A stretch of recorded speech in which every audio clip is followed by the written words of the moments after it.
All right, guys. Welcome back to Haley and Aedyn's podcast. I'm Haley Tully, I'm Aiden Fraser. and this is our part two of our Angels in America discussion.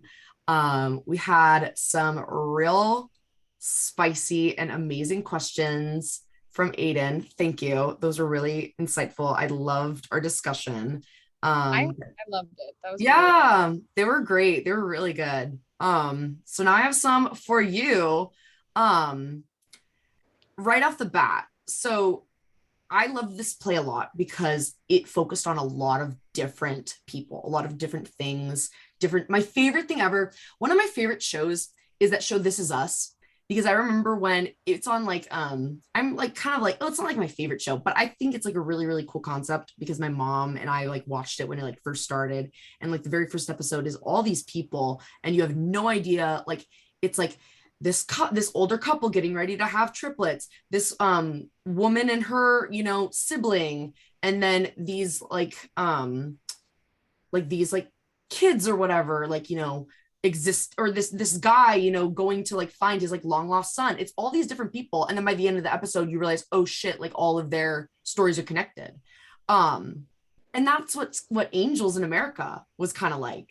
It's all these different people who are connected in one way or another. So I wanted to ask you, Aiden, like, why do you think Kushner decided to focus this play on couples from two different like backgrounds, like Lewis and Pryor and Harper and Joe? Like, why do you think his reasoning was? Do you think that, like them, we can adapt our experiences to those with completely different backgrounds and lives as us, even though we like completely can't relate to their struggles?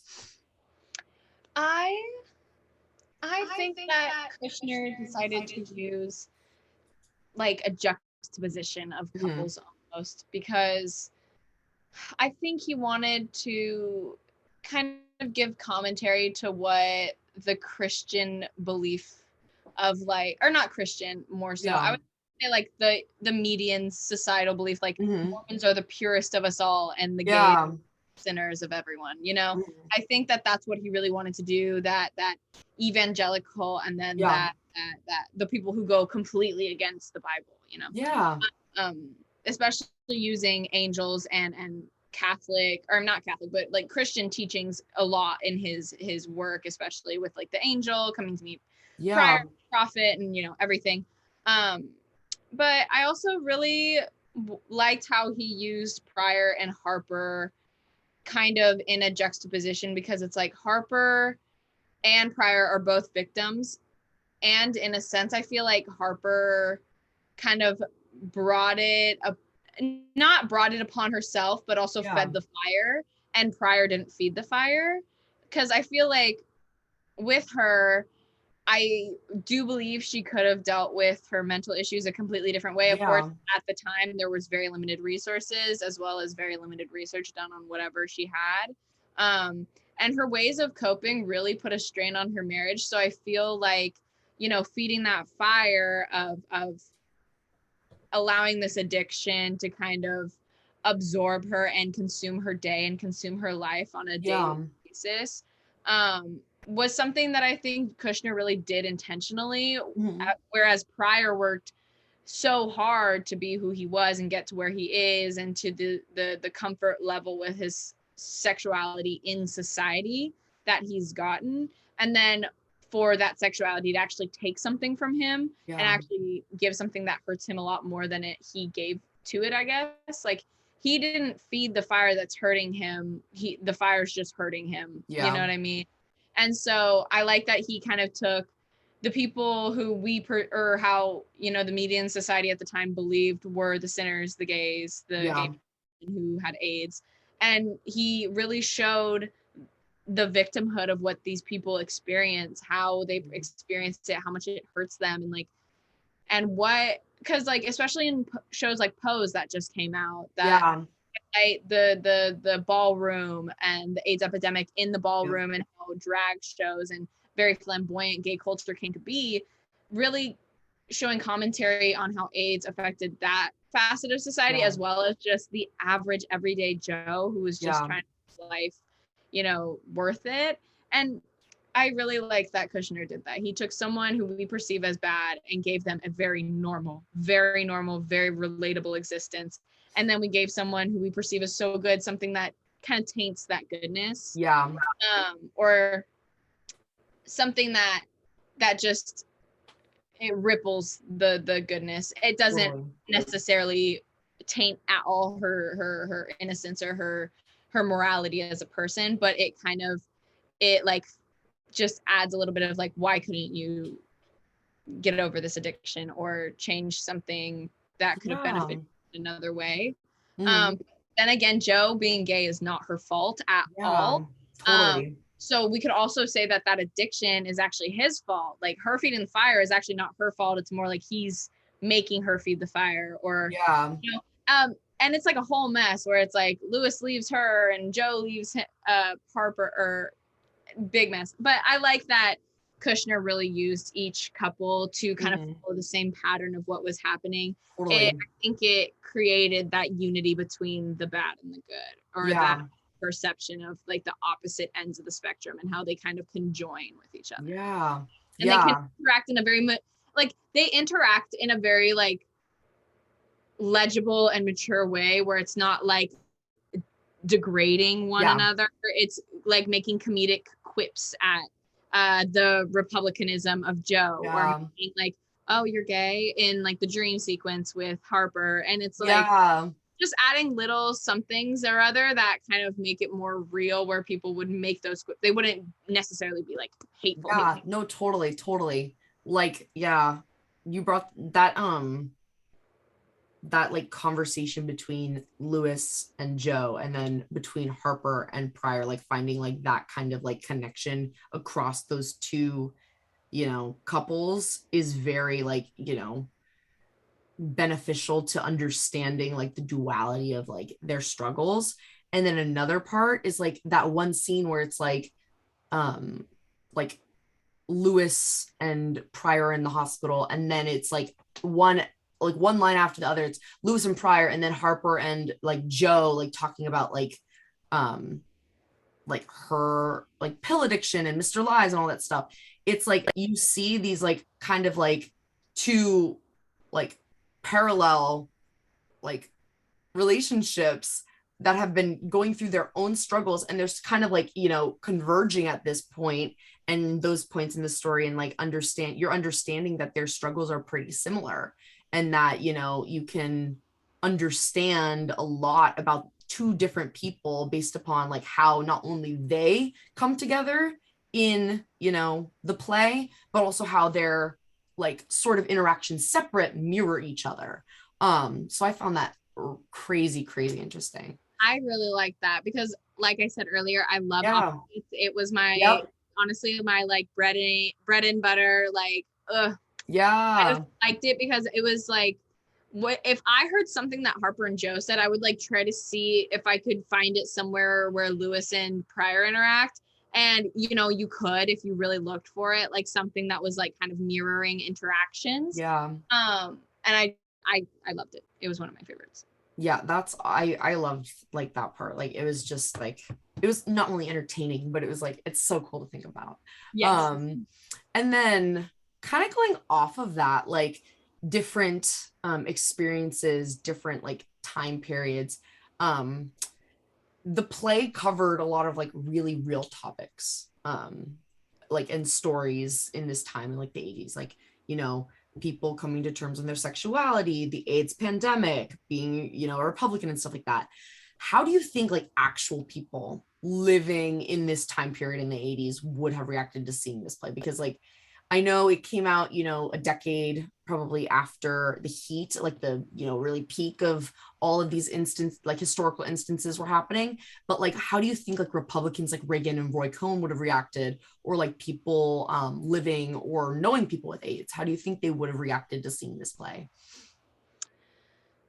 I feel like, well, if we're gonna go, let's go Roy Cohn and Ronald Reagan first. I think that the Roy Cohn would leave within 20 minutes of seeing himself up there. I genuinely like, I think the way that Kushner wrote Roy was something where it was like we gave this character something to hate about him. You know what I mean? Like, you know, we could empathize or sympathize with him being closeted and finding out that he has AIDS and like trying to deny that sexuality, and we could really try to do that for him.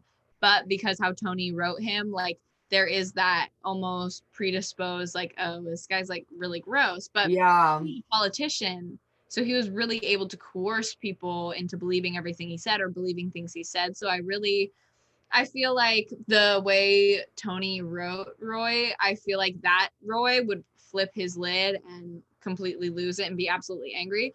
Totally. But the real Roy Cohn could have been completely like, I mean, it's not true. It's good commentary, but I mean, there could have been because Roy and his personality is very predisposed to us through like that documentary that Professor Bright gave us in the supplemental material, or the way Tony wrote him, or how the Al Pacino portrays him in the TV show. Like all those perceptions or those depictions of him could be completely different from how he reacted. So I would say he probably would have an internal hissy fit, but really just negate it and deflect till he dies. Ronald Reagan,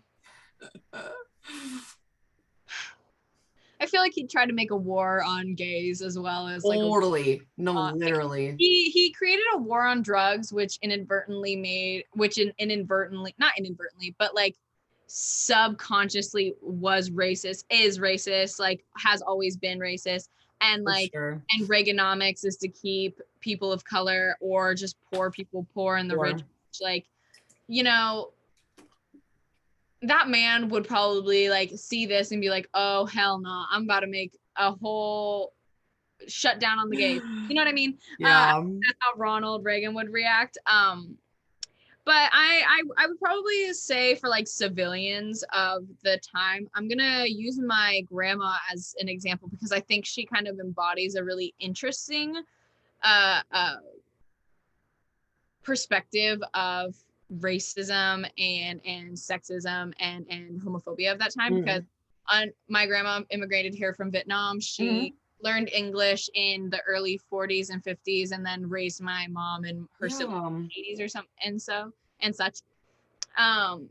But I would talk with her all the time, and she truly does not believe in gay people. She does not believe they exist, and she thinks that gay, like they're lying and they just want attention, or they just want to go against the church, they want to be rebellious.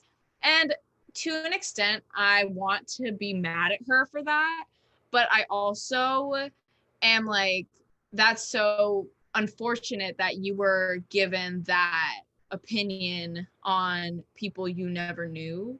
And like she would totally deflect that. Her own niece is gay, and my aunt she's my second aunt, she's a cool woman. Her wife is awesome, I love her, but my grandma never met her wife, never went to her wedding. Like she literally was just like, I just don't think that that's real. Like, I don't really think it's attention. And it's not like she will perpetuate that on anyone. It's not like she's gonna, like, she's never said to my gay friend's face, you're not gay, you're acting, you know? She's a very sweet little woman. She just likes to read and watch the news and do her thing and read her mysteries. Like, I don't care. But she has this just understanding that gay people don't exist. And I also think that that might be the understanding that maybe women had in that time period. I'm not going to necessarily say men, because I feel like men thought of gayness as dirty, as something they could like secretly participate in, that was like dirty and like they could keep a secret, like that was like but now gayness is like everyone's doing it. If you're not gay, then who are you exactly? You know? So like I feel like men have participated in it so it's not something that I really think a man would be jaded by. I think more so for women it was like, because sexuality for women was so unheard of, untalked about. Like yes, of course we had lesbian writers who wrote about women in the 1800s and the 1700s, or we had William Shakespeare who talked about gayness, like, but again, we never had women who openly and vividly expressed what female gayness was. And so I feel like a lot of women in the time period of the 80s would just kind of have this predisposed understanding that female gayness or gayness from their perspective doesn't exist. Yeah. And so I think that is why she kind of thinks that way. Not because I think she doesn't think gay people are real. I think it's more so that she doesn't believe that perspective exists for her. Yeah. And with that perspective, her expression of that opinion is kind of not the best. Yeah. But I can't, go on and on and on and on with her about how she's, she's old. She can believe what she wants to. She's not hurting anyone. She doesn't have Twitter like Trump. So yeah, I totally agree. I feel like a lot of the time it's like people who are older lived through this, and it's like you're never gonna change them because they're not open to changing because that's all they've like really known. And it's like we can really see in like our elders and our people who like choose to not actively, yeah, I'm gonna amend my statement. You can try to change them, and people can change if they're open to it. And I feel like when people think when people think stuff is like familiar to them, and like those certain mindsets are, just comfortable, that they just don't really think that it's going to affect them to change, or it's not going to affect them if they don't change, so they don't really like actively try to open up their mindset. So we can really see like how people back then would have reacted from different backgrounds by looking at how people who were alive that time still have those mindsets today if they do. So yeah, that's wild. I'm gonna kind of go completely off of it and talk about my boy Lewis. Lewis was a complete and utter immature, self-preserving, idiot in this play, in my eyes. And he has a tendency to run away from his problems in order to save himself. Do you think, and I already have an inkling of what you're going to say, but do you think that this form of self-preservation was honestly, take it with like, think about it like this, like think about it completely like distancing, like, the characters of Lewis and Pryor, or like what they're going through. Think of it as like, a couple going through a tragedy, one is going through one tragedy more than the other. Do you think it's like healthy in his for his own mental health, it's healthy in his position? Or how else do you think he should have reacted? And if you were in his place, if you put yourself in Lewis's shoes, do you think you would react the same way, or what would you have done differently to your partner in that position? So you already know what I'm going to say, Lewis. Excuse my vulgarity, but you're fucked for that. He's a dog. Yeah, literally. Like that was just so out of pocket. Yeah. Genuinely. I think that it's hard because it's like I'm gonna say it for myself. I am a flight. I am flight. I'm not fight. I will say that I fight till the day I die, but I am flight.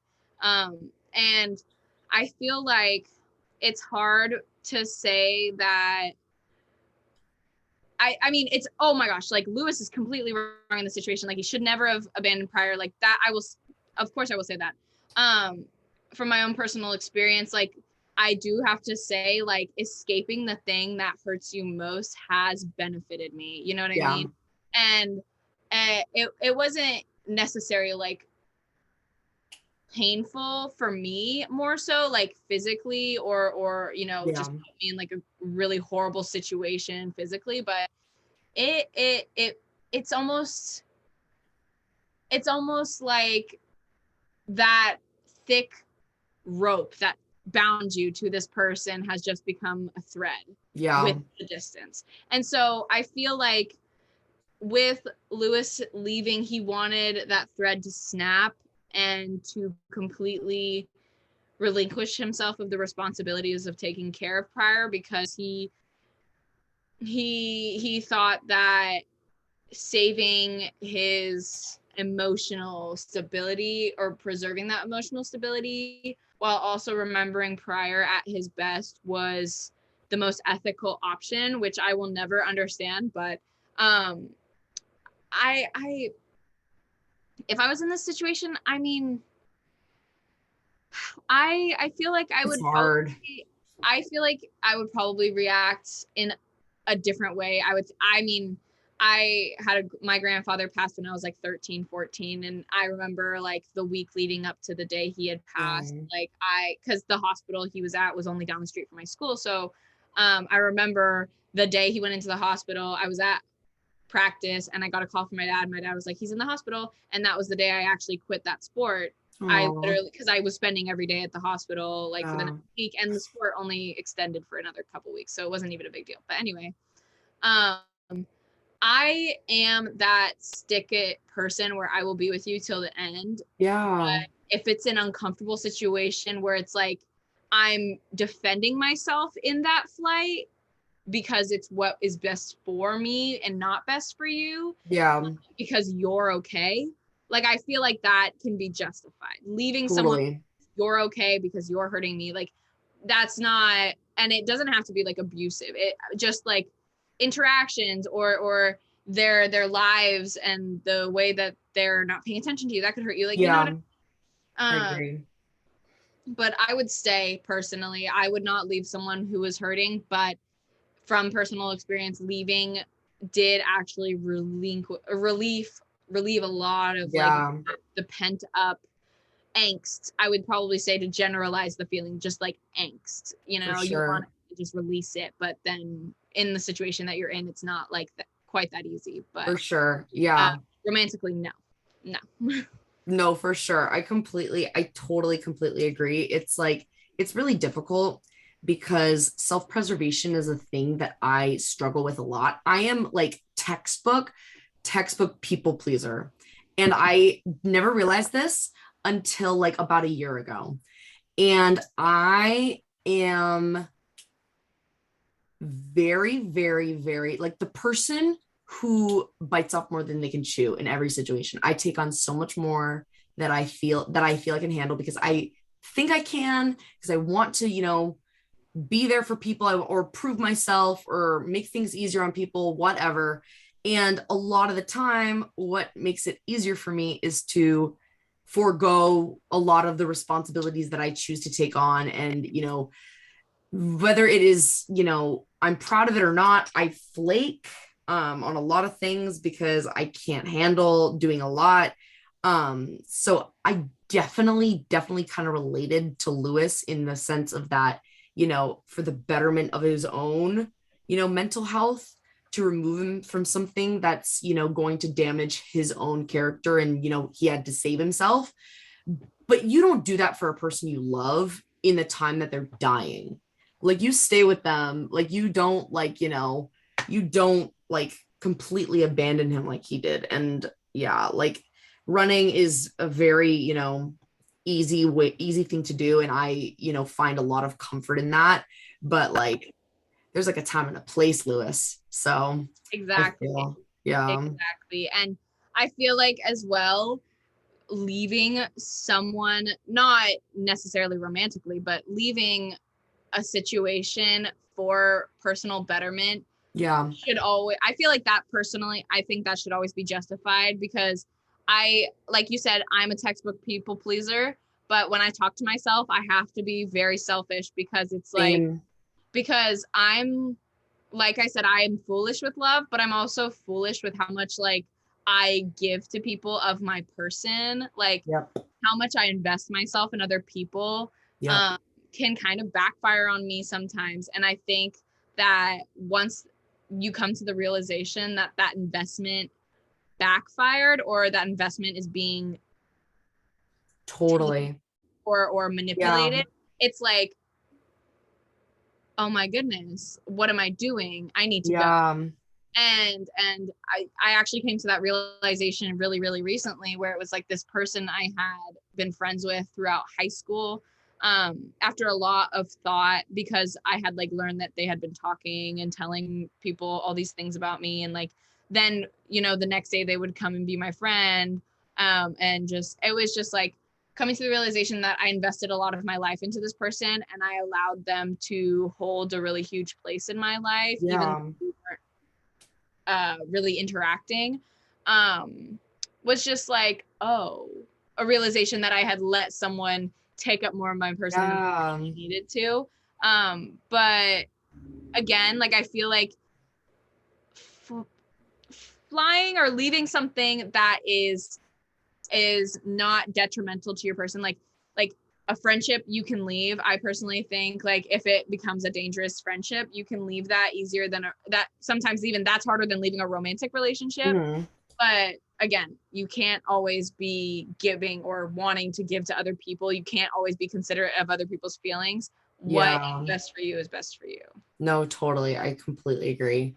Well said. Moving on to the next one. What is like one thing or one part, one character, literally anything in the play that you physically could not abstract or anything that you couldn't relate to your own life at all? Like it could be like a character, it could be like a theme, it could be anything.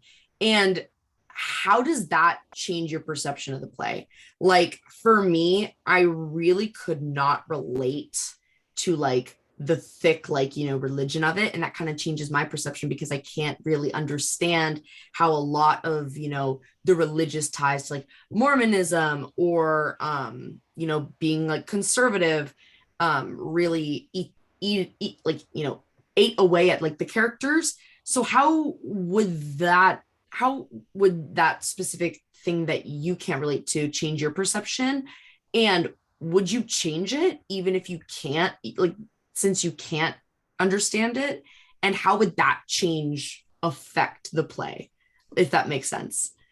Yeah. I think one thing I actually really, really, really can't relate to is actually making mutual decisions with people based on your life. I have been independent for so long, and we're only 20 years old, but I have been paying my own bills for 4 years. I've also been like, I've been independent doing my own things for so long that I feel like sharing decisions about what I need to be doing with another person is so beyond me. I think that having a life partner is amazing and great, but I don't think I am at like the mental or emotional point in my life where I have to start making decisions based on another person's life and how our lives are intertwined. And that was just something I couldn't quite, like, I will never understand like why these characters wouldn't just do what they needed to do. Like, why wouldn't Lewis just stay with Pryor? Why wouldn't Harper just leave Joe? She's so unhappy. Like, why wouldn't Joe just come out as gay? Like, in my mind, I'm just like, why are you so dependent on the other person's feelings? But I also am very understanding of the human relationships for sure that are occurring in the play. And so I feel like, in a sense, like the turmoil that occurs, or like the arguments that these characters in with amongst each other, like I think it is so silly, because I'm like, why are you arguing about random, like, no, literally not necessarily just the play dialogue, but just these really mediocre or menial arguments about things that are so like simple in your eyes. Like things that I find like so like no, but for them it's like yes, no, maybe, sometimes, I don't know. But, like all of the above, like all of the above for some people is a yes and no question for me. So that's where I kind of find like the disconnect. But I also am a very analytical person. I think because I never was involved in relationships, I was able to really analyze and perceive the relationships that were happening and occurring around me. And so I feel like I can kind of I understand more so than I can relate or empathize, I guess. Like I understand why these decisions were made, and I can sympathize for these No, I don't sympathize because I can't assimilate. No, I empathize for them in terms of like their struggle, their the conflict. Like I actually feel for that aspect of their relationship, but just the mutuality of decision making is something I can't get behind. Totally. Yeah, I completely understand. Like, it's very difficult seeing a lot of the things like on this, like, in the reading it or watching it on the screen. That it's just like you're like screaming at it, like do it, like choose it. It's really like frustrating, but like again, like you said, it makes you have like an appreciation for and an empathy for like the actual like struggle and like the characters and stuff. So I totally relate to that. Speaking of relationships, like the play had a lot of instances where the characters were facing threats to their personal relationships. So like their differences in like sexuality, so like Harper and Joe, religion, or political affinity, like Lewis and Joe at one point. Um, do you think that belonging to, and I like think of this as like in the most opposite way possible, like a Joe and Lewis situation. Like you obviously, like people of like different religions can come together and like be like married and romantically involved and stuff. But do you think that people from like complete polar opposite social groups like that could have those like differences in their personal identities and beliefs? Do you think like like a healthy relationship can be a product of two people like that, like from completely different opposites of the spectrum? Um, I'm gonna say I'm gonna say as a Yeah. generalization, yes. In terms of what I have seen, especially in the society that has been curated Yeah. within the last 2 years, political polarization, I don't really know if there's really a mutuality between the two. Yeah. There was probably like 5 years ago. Like I consider, well, I'm registered in a Green Party. Like I'm technically in the middle. I'm a very environmentalist person. Mm-hmm. Um, and like that's my party, but I vote Democratic because obviously we're in a bipartisan system. I don't Mm-hmm. like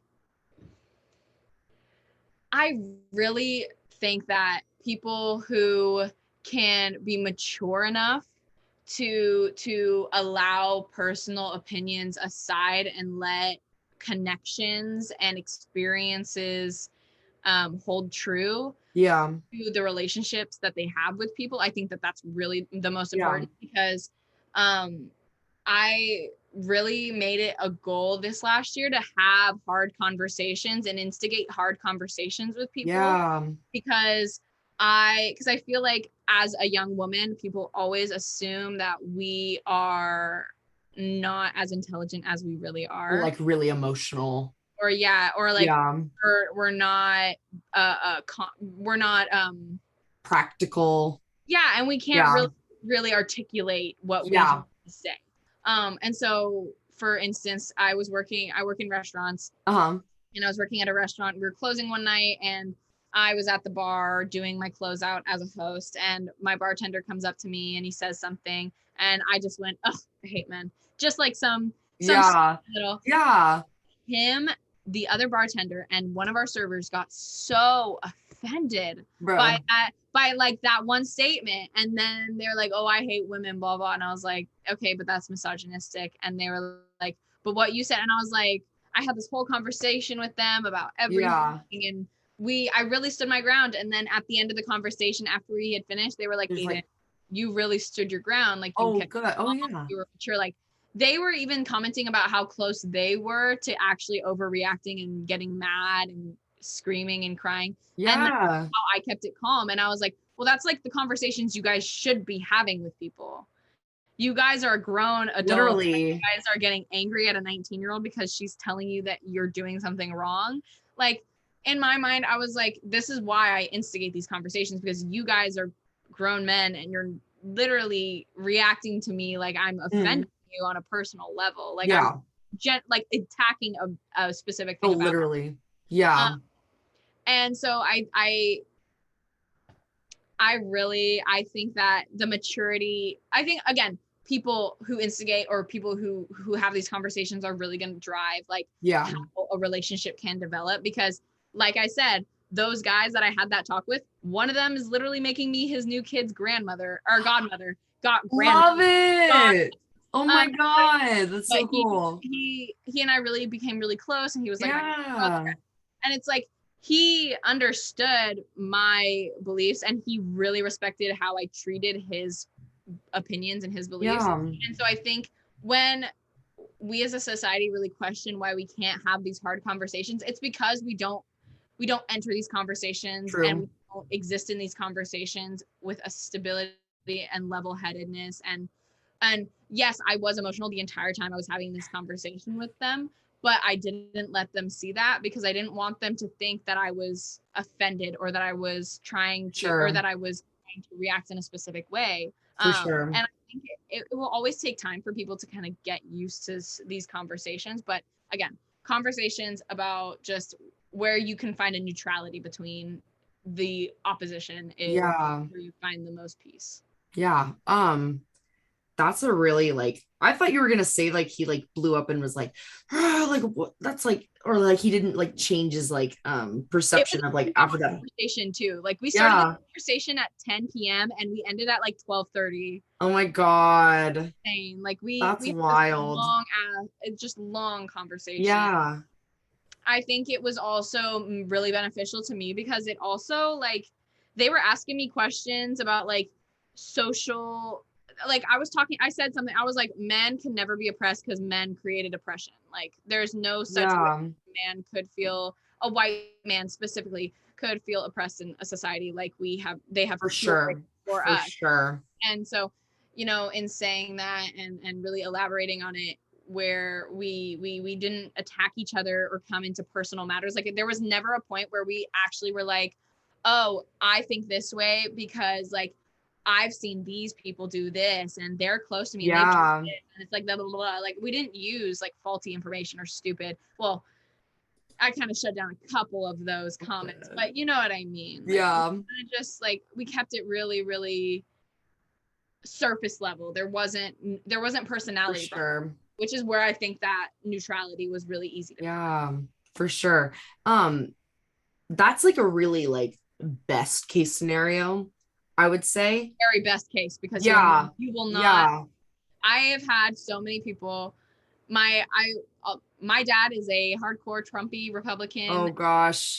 It's unfortunate. We've done our best, but the ship has sailed and she is out in the middle of the Atlantic. So but I've tried to have conversations with him, and I think the reason I more so look for that really calm and neutral entrance into this conversation type, because he is so defensive, and I think that is kind of a narrative that transcends within the Trumpy genre of Republican.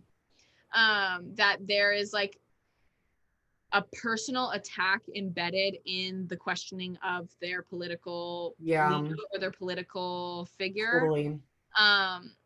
And so with him always being so confrontational because of like those things I would say about like a person he idolized. He came at me very aggressively with like his like, oh, why do you think that? Oh, you're being brainwashed. Oh, you can't think like that. Like that's a liberal, blah, blah, blah. You know? And over time, you recognize it as more so like, wow, you are really so insecure about what your belief system or what your opinions are that you're going to get so offended by what I have to say. And it's not insecurity. It's more so like, it's their own, like, you know, I think it's more so like the insecurity that they're a minority in that. Or like they're lesser than like intellectually. Yes. And that they believe they've created this understanding that they are an intellectual and a societal minority, when in actuality they're literally crazy as, you know. No, literally. Yeah, you kind of answered like a question that I'm gonna ask it either anyways, but Yeah. you kind of already like one a follow-up question I was gonna ask was like, and you brought up your dad too. Like, do you think that's that sort of behavior kind of stems from like, um, if they decide to coexist or accept, you know, in a best case scenario, like, accept and um live in like the same, society as people with oppositional views, do you think that that kind of internally harms their own character? Or do you think it's like generally, like, do you think like people actively choose not to accept others because it's just gonna, go against their moral beliefs? Or do you think that if, like a person decides to be with a person who's has like very drastic political beliefs in them or very drastic societal beliefs in them, that their sort of morals aren't, like they really don't have really strong morals because they're able to accept something so opposite than theirs? Yeah, I think that in a sense, I feel like the degradation of one's morale Yeah, cannot come from the acceptance of another person's true. uh, uh, opinion. I think Yeah, like I don't think that if because like I no matter how much I am opposed to my father, no matter how much like him and I differ, there are so many similarities between us, and I feel like yeah, there's no way that I could almost blame or I could be hard on myself for yeah, accepting him for who he is. And I think that kind of goes for a lot of people that enter our lives because we don't showcase the worst part of ourselves and yeah, the way even the way that we're speaking now, like this is how we want each other to see each other, right? totally. And so I feel like when we judge people so quickly just based on appearance, going back to like the assuming that we were lesbian because of our masculine traits Yeah, or because we had a more or a tomboy, I guess, aesthetic, like it's harmful, of course, to the perception of oneself, but it's also harmful to like how you perceive your relationship with that person yeah, because I also like I'm gonna get a little personal. I know only Professor Bright and you are gonna hear this, so it's fine. But like I kind of recognize that with my dad specifically and my relationship with him, like having to come to terms more so with what his addiction and how his yeah, narcissism affected my life, like that benefited me more than it hurt me yeah, to accept that those parts of him and like who he is and how he's treated me for my entire life is not gonna change.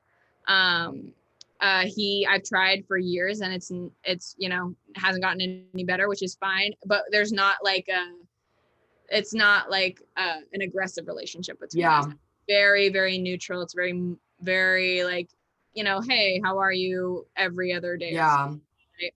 But it's also like you gotta pick and choose your battles about who you accept because totally. there are also those people who I regret allowing to enter my life and who I regret allowing to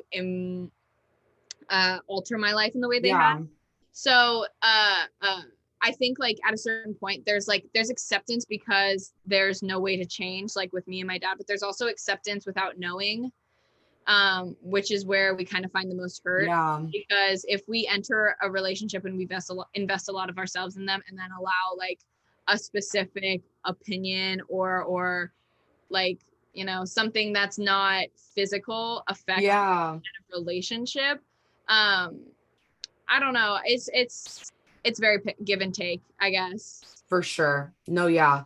And I want to kind of go based off of, because you brought up a lot of like really good points about like how people, not only people affect other people, but how like people shape your life. Um, my last question actually kind of focuses a lot on that. So like Roy Cohn, Pryor, Harper, they're all visited by like fictitious people or people of their pasts or like people who are in one way or another big parts of their own lives to teach them lessons about themselves. Mm-hmm. So if you were to find yourself in any state like these, tripping off of some sleeping pills or, about to die, who from your own life do you think would visit you, and what sort of wisdom would they like bestow on you?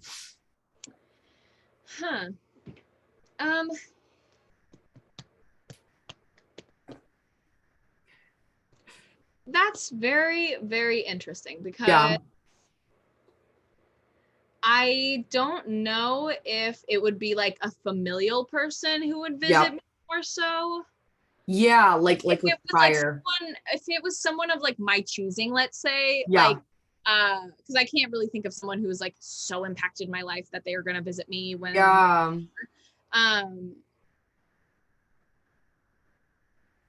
I would have to say.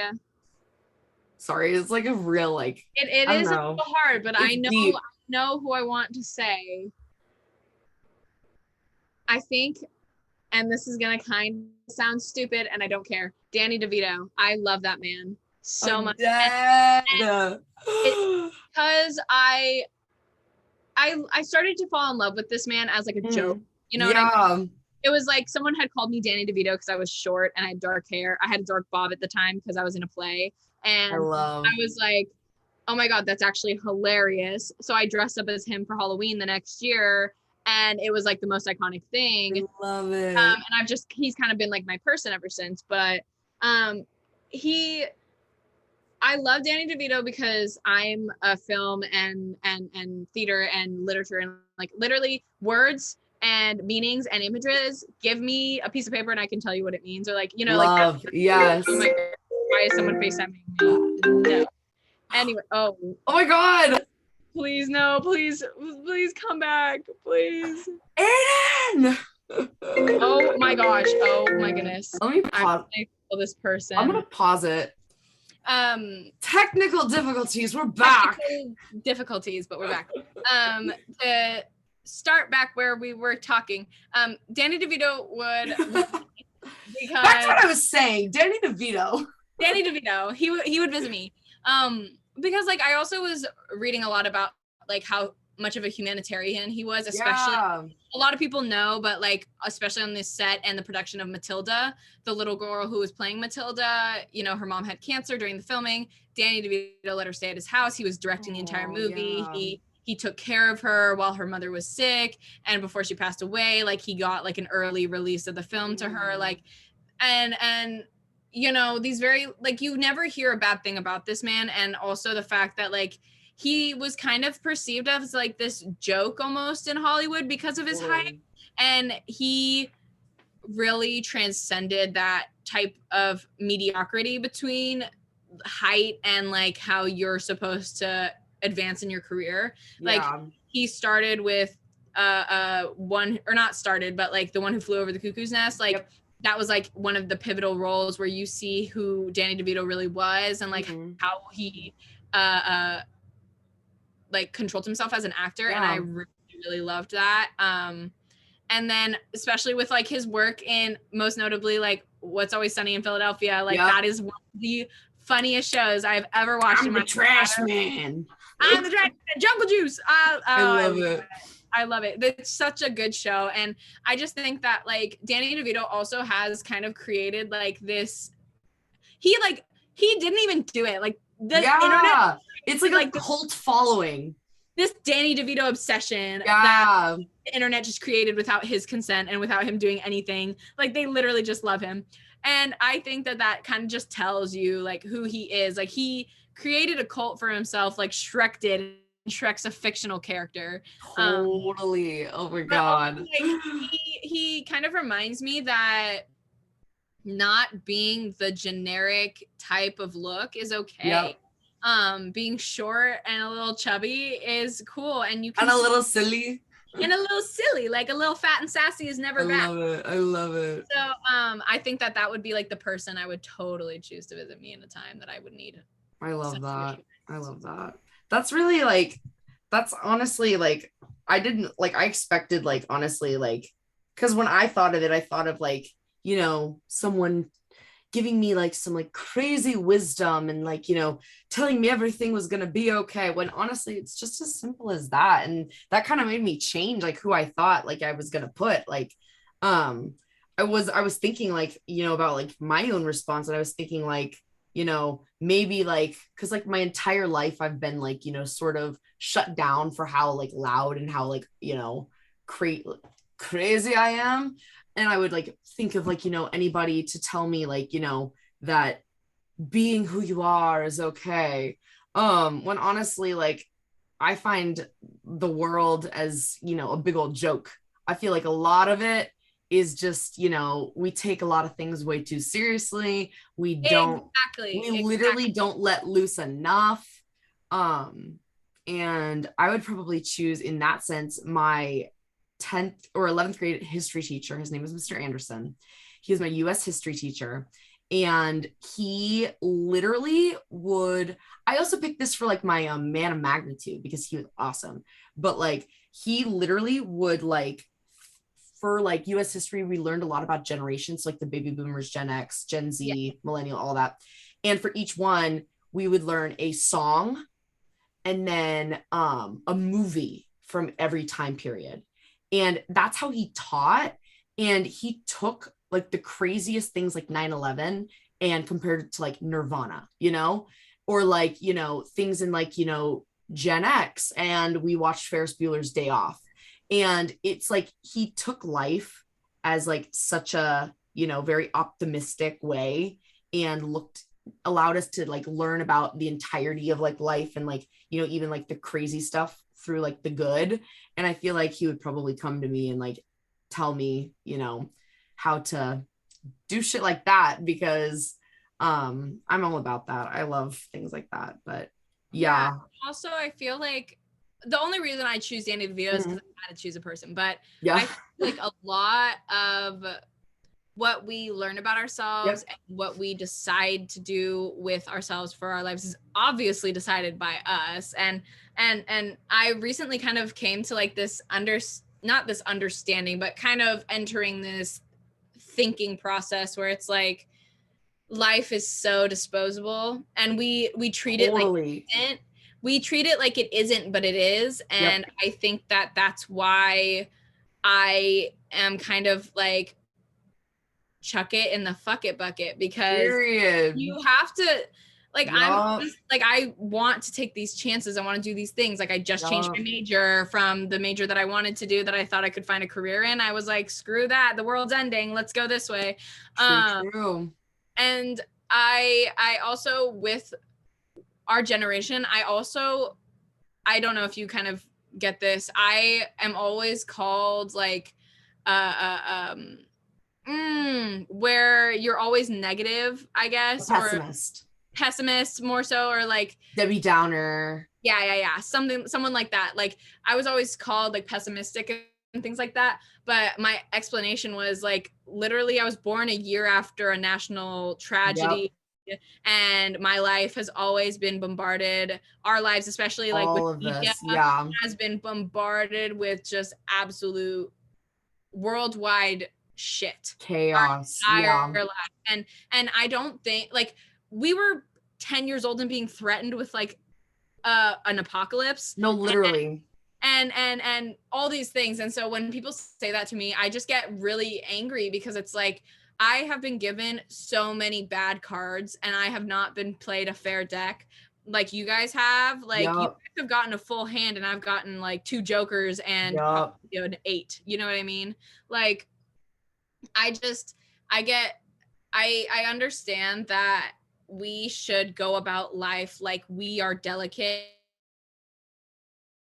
We need to be we need to cherish and really hold on to every moment, but time's fleeting. Yep. Like your body, like body humans weren't living past 40 until about Yeah. 100 years ago. So Mm-hmm.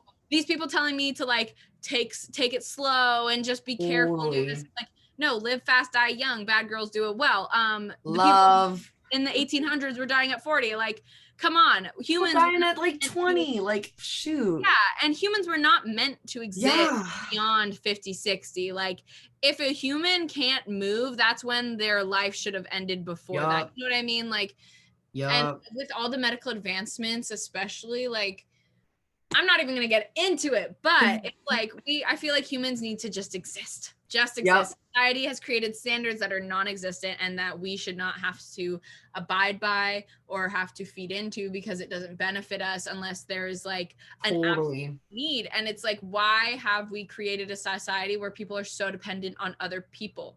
Yeah. Everyone's dependent on other people doing other things for them when we're like, oh, we're the home of the free, but it's like no one can live without someone else doing something for them. Yeah. There's no freedom, there's no autonomy in that. And so that's why I'm like, oh, just take it by the reins. Let's go. Come on, live, laugh, love, I guess. Love it. Well, yeah, well said. I'm like, yeah, you covered like all the bases in that one. That I think concludes it. We had that concludes part two. Part two. Well, thank you, my dear, for your insightful responses. I loved our conversation. This play meant a lot. And yeah, I feel like this play really holds a lot of just things to totally dissect for us. Totally, literally.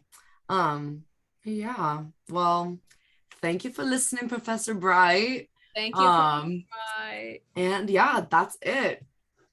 Bye.